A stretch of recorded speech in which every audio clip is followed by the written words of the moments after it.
We do touch on some heavy topics, and you can always check the description for more details on this episode.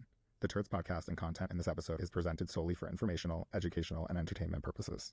Neither I nor my guests are healthcare or mental health care providers, and we are not licensed or authorized to provide professional medical advice. For more information, please see our policy at TURTZED.com.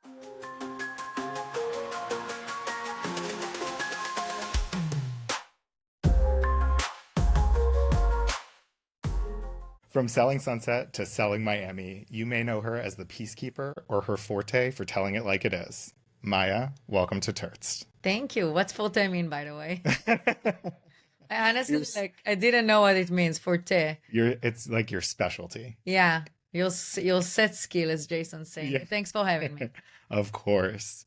So I'm excited to chat with you because you have recently reappeared on the Selling Sunset stage. 2 minutes. I got my screen back. Well, it was very well received from what I can tell. And it was so nice to see you back on with the team. What was it like to go back to filming after a few years off? It was fun. I always liked filming. Unfortunately for me, I moved to Miami, so I can only travel, so much, especially with kids. Of course. But it was great to do an appearance. We shot 3 scenes, 2 made it, so I'm very lucky about that. And I think their goal was to shoot a little bit in Miami, but it didn't work for them logistically. So at least I got my comeback. It was good to see people. Obviously, some of them I didn't even know. Met the first time. It was good. And they brought you in for all the dramatic scenes. It was pretty hectic. I actually did not expect it. I was just coming to say hi at the office, and look at the new office. And yeah, definitely was intense between Chriselle and Nicole. So I probably have to fly again for season 9. Yeah, get them back together. I'm so curious how you got into real estate to begin with. Yeah, I was working in retail and my mom told me, why don't you sell real estate? And I was very cautious about it because I like stability. And obviously real estate, it's commission only. And it's like, if you don't sell, you don't make money. Yeah. But I decided to get the license and I took a chance. But I did had like 5 jobs in LA as I was getting my license. I joined to my first brokerage in LA, boutique brokerage in Beverly Hills, then Keller Williams, and then Jason. Yeah.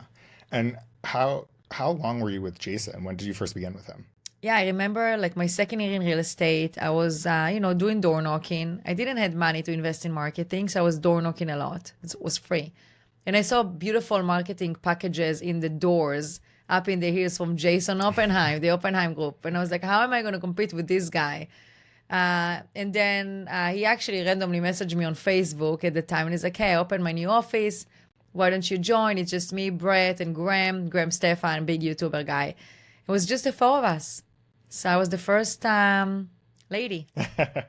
And now it's a brokerage filled with wonderful women. How long before the idea of a reality show were you at the brokerage? It's so funny. Like when I joined the office, first of all, when $1 Million Listing was, the show back then, I actually messaged the producer of $1 Million Listing on Facebook. Maybe I can find the message somewhere. And I'm like, why don't you do a show like that, but just with women? And he said, good idea, but nothing came out. Mm-hmm. So if I was smart enough, I should have actually pitched that show and probably make way more money right now. But when I joined the brokerage of Jason, I was like, this is a cool office. It's a sexy location. Everything looks amazing. We should just have a reality show about the brokerage. And the girls joined. Heather, Mary, Christine, eventually Chriselle and Davina. And we did a billboard. And the producer saw the billboard and I think some ad in the Hollywood Reporter, which is another magazine in LA. And he's like, hey, that's a cool looking, good looking group over here. Let's try to pitch a reality show. When you look back at working in real estate prior to the reality show starting and then the reality show starting, what changed sort of in that dynamic of selling for you? I think, real estate is a tough business. I know people watch the shows and they think it's so easy and you look beautiful and you sell a home, but it's a grind. It's a hassle. It takes forever to get credibility, clients. And I think the shows in that sense does help with marketing, with credibility. That said, I still work hard. To these days, I still do cold call because to the disadvantage of having been on the show, people think you're too, busy or you don't want to take like a small listing. You only sell $20 million and up. And it's really not the case. I sell $500,000 condos, we do rentals, we do everything. That said, it's a great opportunity, great marketing, and I do have a beautiful reach that other agents, I don't care if they're top agents here, they might not have the same reach as I do because of my exposure on social media, and it means something. And I think it also, one thing that I think is so important with real estate agents is that people are working with you because of who you are. And so as the reality show is playing out, you're really getting a feel for what it would be like to work with you. You're no BS, you tell it how it is, you're very business oriented. And I think that that is such an advantage to your point, because a lot of times you may get a referral from an agent or you start working with an agent, but they really get to see who you are and how you work, which I think is very interesting in terms of the publicity, because that is one of the biggest pieces of picking an agent. Yeah, and like I was worried with Selling Sunset, to be honest, because obviously we started as real estate, women empowerment, and we showing us closing deals, amazing, and then it started like shifting more towards drama, and if I wasn't doing real estate seriously for 12 years full time, maybe I would be more to it, or maybe I would say even more, or be more part of the drama. But it's hard because it's a risk, because at the end of the day, clients might think twice if they want to hire you as an agent. Right. And reputation is very important for me. Like, I worked really hard to be successful in this business. I'm still working hard to be successful in it and to get clients, especially I'm technically in a newer market, which is Miami. Yes, I moved here 7 years ago, but I traveled for the last 5 to do the show. So I couldn't really focus on Miami as much as I would like to. So I'm lucky that my character on Selling Sunset was actually kind of like who I am, because to your point, I'm very honest. I'm not greedy for commissions. I'll get the deal done, even if I have to cut a half a point or whatever. I'm I've really the best interest for the client. Absolutely. And it was always like that. When you look back to starting the show, you had just gotten married, I think maybe a couple years prior, and you were beginning family planning. You were also unbelievably honest about everything in your life on the show. Yeah. What was that experience like to be so open and honest? And was that also what your life was like prior to the show? So I was always open and honest. But look, life, we film a reality show and things happen in life. And with my case, it was like my, pregnancy losses. And I was very early pregnant again in the show with my first son. Now he's 5. And I was like hesitant. What do I do? Do I jinx it and tell people I'm pregnant? What if I'm going to, suffer another miscarriage? But then again, a lot of women can relate. And sure enough, I helped in that way to share my story. And a lot of women got inspired and motivated to, not lose hope and so on. Obviously, you're going through it privately, but when you've started to have those conversations, what did it feel like to be so open about it? It was good. And, I was like only 6 weeks. And if people know, 6 weeks is really nothing. You barely miss your period, TMI. But anyways, so I could obviously have the same bad outcome again, because I already had 2 pregnancy losses before. But then I'm like, if something, God forbid, happened, then I will share that. And whatever happens, I'll just play it organically. And that was kind of like my storyline also for season 1. And then it became the joke, oh, I'm pregnant again. Because think about it, we filmed 3-4 months. And I'm 36 years old, so I don't have the whole time in the world to wait like 5 years until I get pregnant again and so on. So I just kind of like live my life as we film in Selling Sunset. And obviously we got picked up for multiple seasons, and life, happens. And we see it in everybody, like in Selling Sunset. Things change. Like Heather dated some other guy to season 1, and then she met Tariq, and now they're married and they have a kid. And, obviously Chriselle went through some changes. Let me do my reunion face. I'm kidding. And, in everybody. So Christine, and that's just part of like being on a reality show and being exposed. You have to kind of like accept it, that you have to be honest with your life, and not, if I would be completely closed off and not sharing anything, already they cut half of my scenes because I was boring and I barely said anything. So imagine not even sharing a little bit. Well, I think regardless of the time on camera, the stuff that you shared was so important. And I noticed that you're so unbelievably strong on camera. And when you talk about it, where does that strength come from in terms of processing a miscarriage and getting pregnant again and sharing that so openly? Yeah, the stillbirth too. Look, I was 9 months pregnant. I was 2 weeks before my due date, and I lost the baby, like bad luck, basically, like some, I don't know, cord accident. But You know, it's even in last week, I randomly like post about it. I don't talk about the stillbirth all the time because I know my goal is not to for people to feel pity for me. I just want to help other women at this point. I don't know where the strength come from. Like I grew up, in a country that unfortunately suffer a lot of like terror, and my life perspective is a little bit different, and my mom is strong. Maybe with that, I take things in proportion. And sometimes even with Selling Sunset, I struggle. I'm like, is it really important to have like that nice bag? And who cares, what we look like? It's not important in life. And the strength, yeah, everybody are different, but you look, you can go through a trauma and like either like be in bed and cry all day, and that's okay too. It's not right or wrong. Yeah. For my case, going through trauma, I had still two kids, that I had to like, be a mom to. I have a husband. I have work, I have clients, I have obligations. So yeah, I can cry and be sad for, a moment and then, brush it off and okay, like let's just, now is now, and I don't want to dwell too much. And a lot of people go into a lot of like bad things, and unfortunately everybody deal with them differently. Yeah. I just chose to take one day at a time and go through the process as I'm functioning, thank God. Yeah. Yeah. And I noticed it, obviously, in a past life, we worked together for a little bit of time. And even as you were making an announcement for your business, you had an announcement about your miscarriage within the same period of time. And it was really interesting for me to have worked with you and not known any of that, and you not bringing it up as something that we have to work around. For you, you really kept it to this, almost separated, like this is my business life. Yeah. And this is what is going on for work, and then completely separate, this is my personal life and what's going on for me personally. What does that look like for you as you process both things at the same time, where it may be an exciting moment for your business, but something you're struggling with privately? So yeah, like in the stillbirth case, for instance. Oh yeah, and I had the miscarriage too. You're right, the one after the stillbirth. I know I lose track with my pregnancy losses.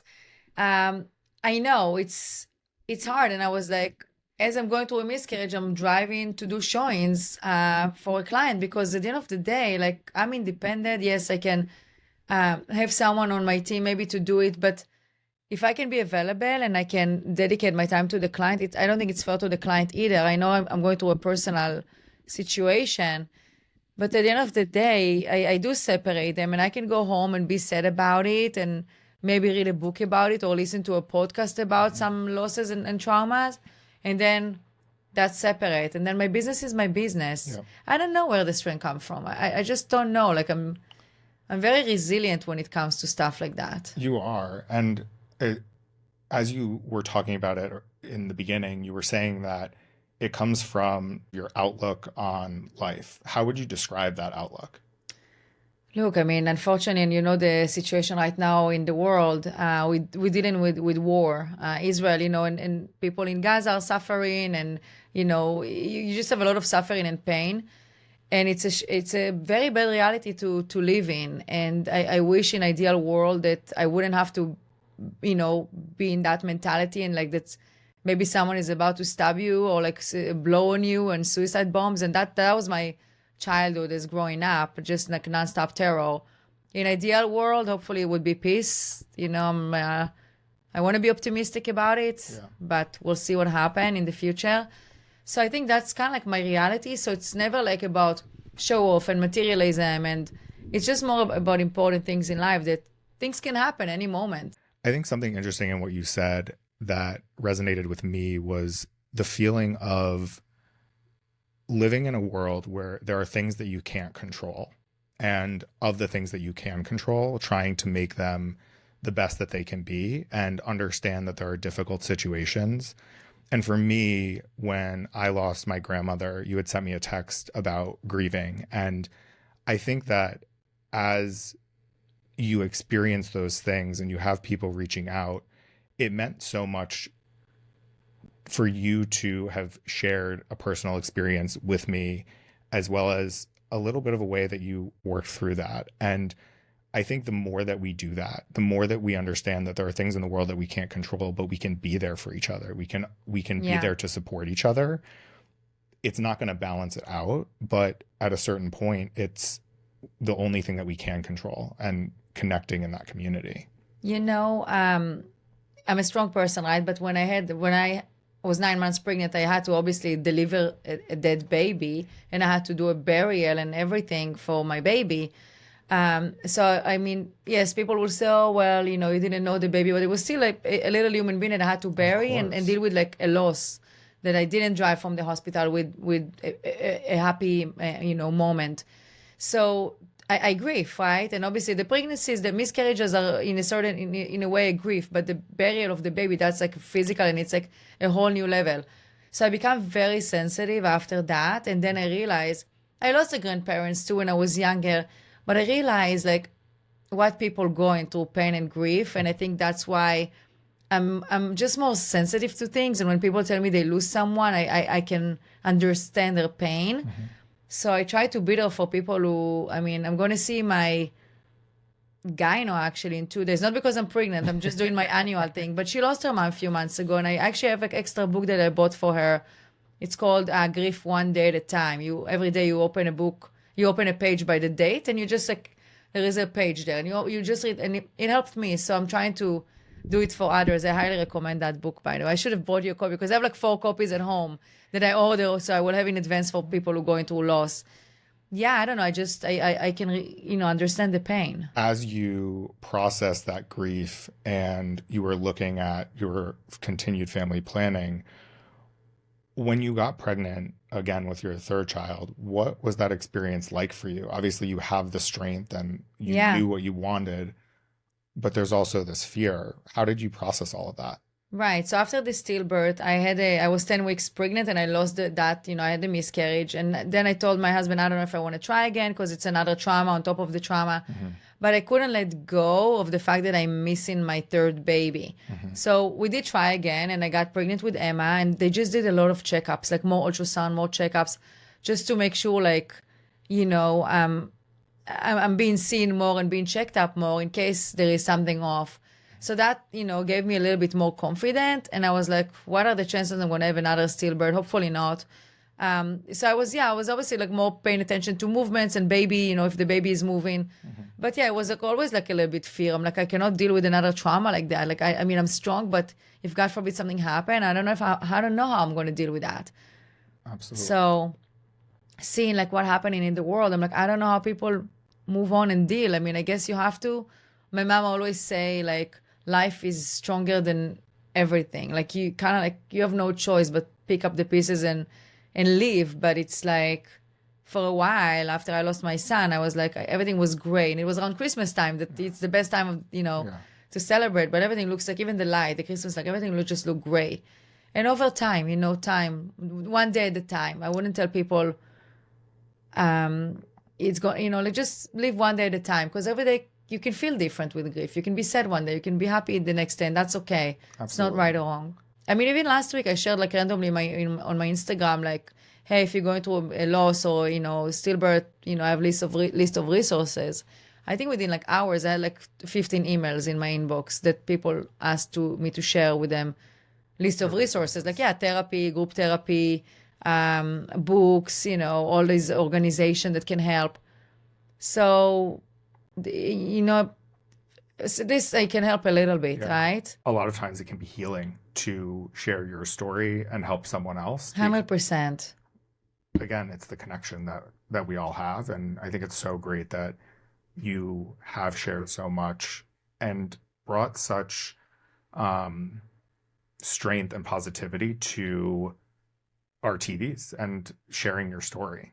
Yeah, I was like, you know, we were filming season 5 at Selling Sunset. We filmed my baby shower, and then they edited it to like Maya goodbye party, but it was originally a baby shower. We cheered to the baby. But, you know, it's life. And unfortunately, as my therapist said back then, bad things happen to good people.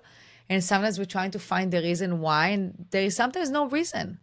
Yeah. And that was hard for me to process, but like, why? What's the reason? Why did it happen? Oh, everything happens for a reason. Apparently not everything happens for a reason. Well, I think it goes back to what you were saying in the beginning of life has to go on, and you found a way to grieve, but also help other people because it isn't something that people necessarily want to talk about and share. And you had that strength because of other experiences you've had in your life. And so it's, it's hard when you look at it as a black and white of like, if this happened, that happened. It's almost like two completely separate things. There was something that was so unfortunate that happened in your life, and you found the strength to share it to help other people. And so I think a lot of times combining those can be difficult, but almost that mentality of life has to go on has helped you not only process, but also be able to share those experiences as well. Yeah. And for me personally, like I did a lot of self-care too. I'm all about self-care, massage, get your nails done, get your hair done, go have a nice glass of wine, be with friends, read books that can, inspire you and motivate you. And you can cry too. That's okay. And I stay busy with work. Work really like helped, and obviously like my family. As you look back at your time on reality TV, what do you think the experience was like for you personally? Right? Obviously, we've mentioned the drama. What was it like behind the scenes of filming? I loved it. I honestly, I loved filming. I loved every second of it with the stressful moment because, the drama can be intense. Producers expect you to say something that you might not want to say, but, if you don't say it, you're not going to be on TV. Yeah. So in the beginning, people let's say tweet about me, oh, Maya is an instigator. She dropped the bomb and she runs to Miami. But you need to understand, if I'm not going to say something or ask questions, I'm not even going to be on the show. So I had to do it a little bit. Yep. But not in a sense that I'm completely going crazy on someone or insulting someone, which is, it's just difficult. Yeah. It's interesting because the truth seeking and the ability to be straightforward, I think can sometimes, as you said, be perceived as dropping that truth and then running back to Miami. But in reality, you were just being yourself and saying, what's going on with this? Is that hard to handle the criticism and the comments about those things as it's going on in real time? A little bit, look, let's just take and I don't read a lot of comments. Usually I have Davina send me the tweets and we always laugh about the tweets. But it is hard. You have to be very strong. I know some people got way more hate than I did. For instance, the reunion that we filmed that, Chriselle spoke about G Flip. I just had no idea she was dating. So I was very surprised, and I was like, oh, I was very I got caught in the moment.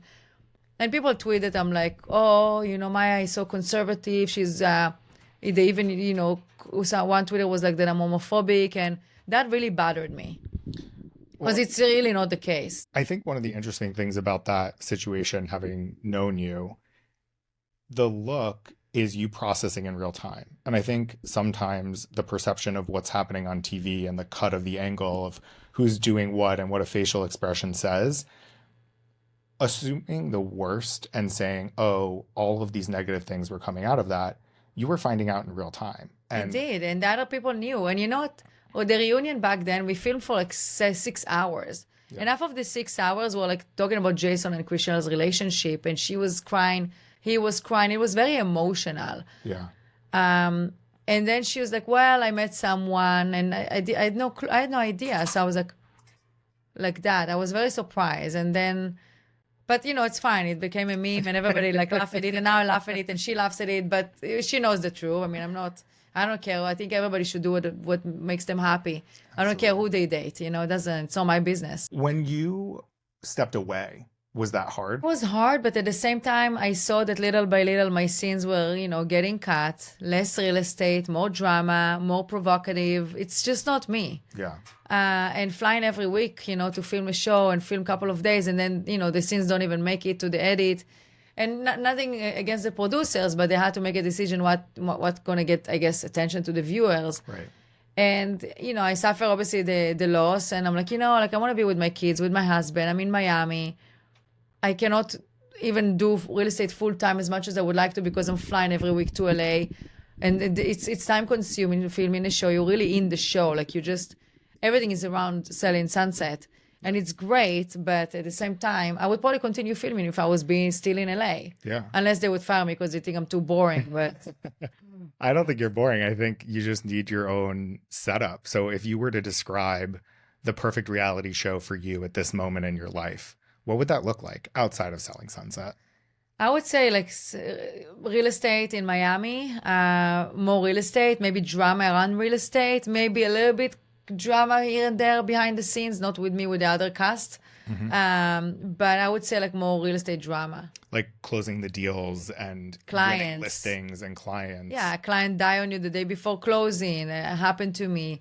There's just so much going on, like it's last minute before closing, there is like a lien on the title. You can't close the deal and everybody are upset. And there is so much going on. When we look back at our conversation and everything that we talked about today, what message do you want to leave people with?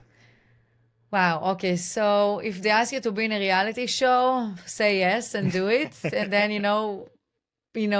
make sure that, to know that they might screw you in the editing, just take that as a consideration.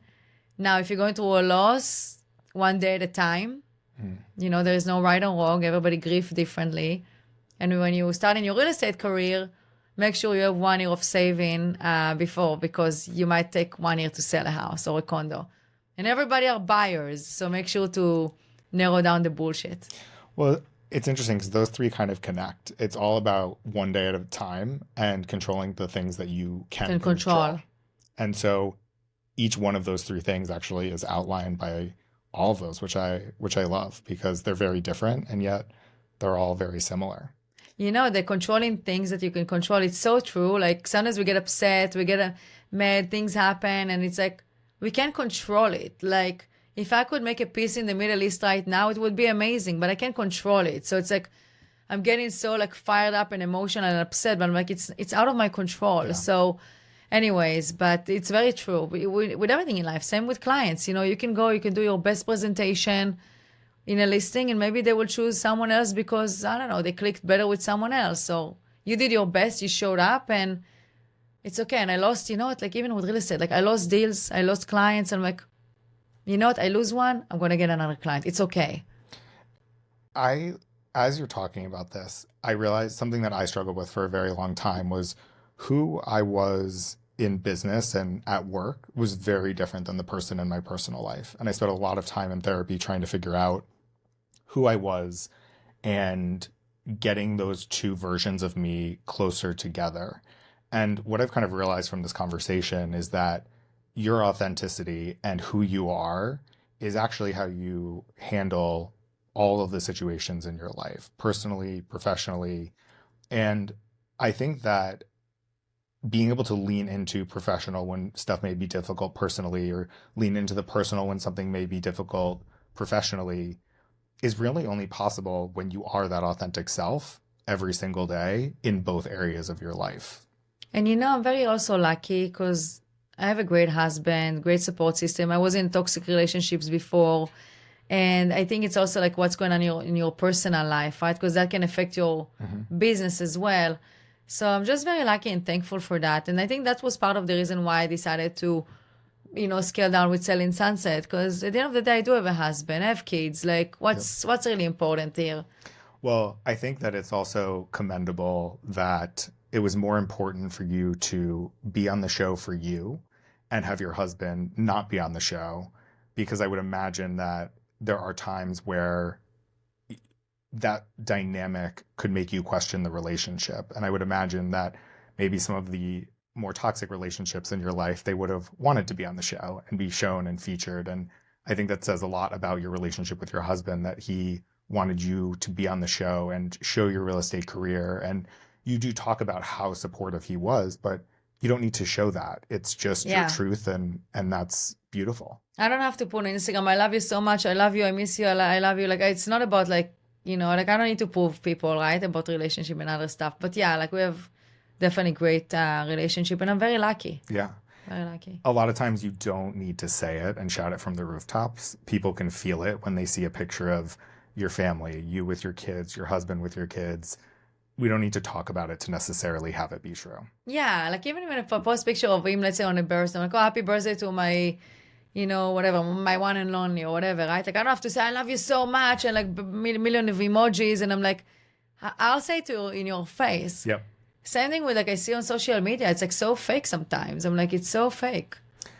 If you were to look back throughout your life at something that someone told you that you'll never forget. Wow. You know, it's so funny. Actually, someone came to my mom in Israel a long time ago, and she came to my mom's store, like when I was like 17 years old. And she was like, start like telling her like stuff out of the blue. And she told her, your daughter will live in the US and she's going to be on TV. She's going to be famous. And I was like laughing at it. And that I will never forget. And she said other things that very, very specific that I'm not going to get into because that could be a whole different podcast. Because I'm very like matter of fact. I'm like, I don't know what happened after we die. Like, you know, I'm very like, oh, if I don't see it, I don't believe it. But she told her that. I'm like, how did she? I mean, at 17 years old. And I was like, and I was working in a clothing store the whole time I was in the US before I even got my license. So I'm like, what does it have to do with me and TV? You know, like, yeah, I used to model a long time ago, but it's not being like famous. So it's funny. It's interesting that it's the exact, as you said, opposite of how you are. Very matter of fact, very, object permanence, where if it's not in front of you, does it really exist? And I want to be, like, in a way, I'm very spiritual, but it's like, it's hard for me. Let's say, you know, like my dad passed away and I'm like, okay, let's say I'm looking for this sign. Is he seeing me? He's like, I want to be like more spiritual like that, but I'm very matter of fact. And it's like, I wish I was more like, yeah, you know, everything is possible and of course and all that. I have friends who are like that, but because they give us all comfort, right? Yeah. Especially if we lose someone. But yeah, so she told her that. So I'm like, you know what? Maybe people do have like some sort of like a sense, sixth sense or whatever that, I don't know, you know, like there are weird things in life that maybe we can't explain. Yeah, that it's hard to explain. I can definitely relate to that. And I think not trying to explain things sometimes is a gift and just taking it for what it may be. And in your case, it was pretty spot on, apparently. Yeah, it's interesting. It's very interesting. So now we're going to flip the tables and you get to ask me any question you want. Okay, so what made you decide to make a career change? I think, and I'll talk more to the podcast specifically. I think for me, what I realized about what I was doing previously with working with agents like yourself who were maybe looking at a different brokerage or wanted to evaluate their business, I realized that, yes, do I love business and figuring things out and helping people? Absolutely. What I loved the most about that job was just having conversations with people and learning about things and being curious. And I think for me, when I really thought about all of those things, there really was this feeling of, I don't want to go back. I don't want to go backwards. I don't want to just punch in and punch out. And I also wanted to look forward at things that excited me and things that I was passionate about, rather than looking in the rearview mirror at what I suffered or what I struggled with or things that I couldn't change. And so in that career change, I think kind of in theme of our conversation today, I wanted to control what I could control. And I wanted to be able to set that path forward, continue to have important conversations, and also build out that consulting side of the business to give my business sense the excitement. And then the coaching side to have more one-on-one conversations to help people work through a business situation or a personal situation. And that's who I am authentically. And I figured there's no time like the present to make a change like that. But it was so important to me to fully own the personal and professional together as one Charlie. And that was the only way that I knew I could move forward. Nice. And then one more question. Go for it. So I know we talked about trauma and stuff. So how are you dealing with stuff that you had in the past? Like, what are you doing to, cope with something like that? That is a great question. Currently, one of the things that I'm doing is somatic breathing therapy. And what that is this is the best way that I can explain it. I'm not sure I'm going to do it justice, but it's this deep breathing to find where trauma may be stored in your body. And it doesn't necessarily mean a broken arm or a broken leg, but it's the emotions that are trapped around it. And I think what I've learned from the breathing therapy is to stay as present as possible. And to do that, you have to breathe. When I get nervous or stressed or have anxiety, I hold my breath as I think about it. And so as I am working through these things, I have to remind myself to breathe, which also reminds me to stay present. And that allows me to think more clearly. The other aspect of somatic breathing therapy is you do really feel those emotions. You are crying, you get angry, and they bring you back to a time when you felt those emotions or something that was something you hadn't even thought about in a decade plus, but you're able to look at it from a different perspective and you're able to process the emotion from the past and able to put it into a, I don't want to say box, but put it into a frame of mind that allows you to move forward. And if you were to experience that same thing again, you're able to pause, think about it, and the hope is that you react differently than you may have in the past. Interesting. It's been a wild, I need to do an episode on somatic breathing because that doesn't even do And how what does it happens go? justice. It's like, is it deep breathing like that, or it is deep breathing like that, but you're just staying unbelievably present. So if you feel like you need to move your arm or you need to move your leg, you just move with where your body's taking you. And there's a connection between that and the psyche that I need a professional to fully explain. But that is really where I learned to stay present and pay attention. This weekend, my ankle's been hurting. So instead of just ignoring it and pushing through, really thinking about it. Does it hurt more when I do this? Does it hurt more when I do that? And that's a very simplified version of it. But it's about figuring out, in that case, physically what's going on. But sometimes it's emotionally. And I think that concept of just staying present, taking a deep breath, even when we started today being nervous, just take a huge deep breath. As we speak. Exactly. Thank you for joining today. And I look forward to your continuing selling of Miami and maybe a reality show as you described it earlier. Thank you so much. Hopefully. Thanks for having me. Thank you. That's it for today's episode of Turtz, and we hope you enjoyed the conversation. Do yourself a favor and hit that subscribe or follow button because trust me, you won't want to miss what's coming next. And if today's episode got you thinking, laughing, crying, or maybe even rolling your eyes, write a review and tap to rate. Now let's be real. This convo doesn't end here. Hit us up on socials and don't be shy. Slide into our DMs. We love to connect. Thanks for hanging with us today and catch you on the next one because our journey together is just getting started. Remember, stay curious, live authentically, and keep turtzing it up.